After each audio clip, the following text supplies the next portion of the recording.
Hej, jeg hedder Alexander, og jeg har lige afsluttet min uddannelse som international maskinsnedker hos Quest Industries. For 4 år siden var jeg nok lige så blank, som du er på fremtiden nu. Jeg var 16 år og ville bare gerne arbejde med træ. Og så begyndte jeg på en tømreruddannelse, men kunne ikke rigtig affinde mig med at bare skulle være den, der smækker ting op for andre, uden at udtænke, hvad jeg egentlig skulle lave.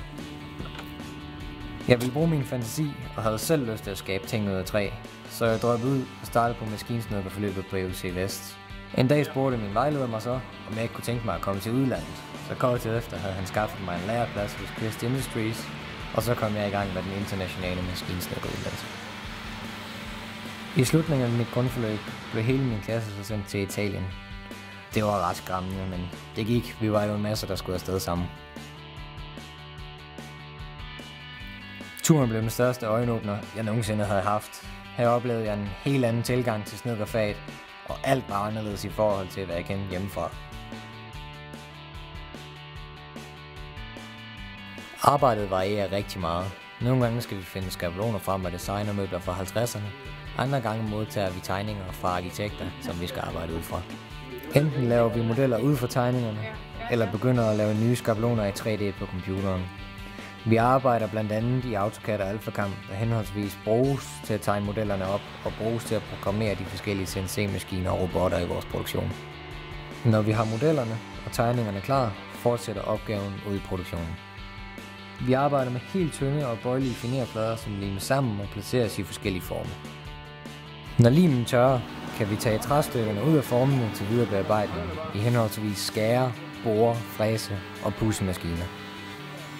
Til sidst får hver del den endelige finpudsning og lakering, inden vi kan samle det færdige produkt og sende det ud i den store verden. Der følger et kæmpe ansvar med at være maskinsnedker. Først og fremmest er der sikkerheden, men du har også ansvaret for, at alle processer spiller 110%. Det nytter ikke noget at være sløset ved rundsaven, for du giver aben videre til næste operation.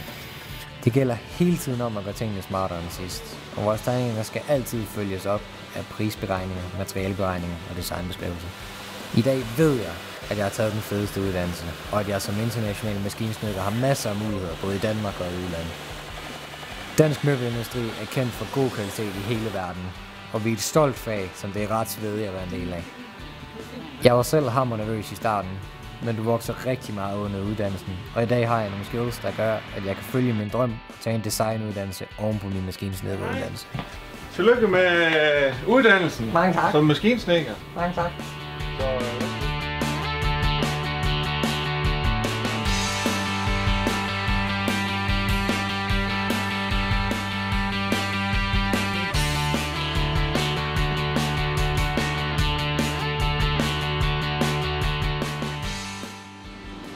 Tro på det.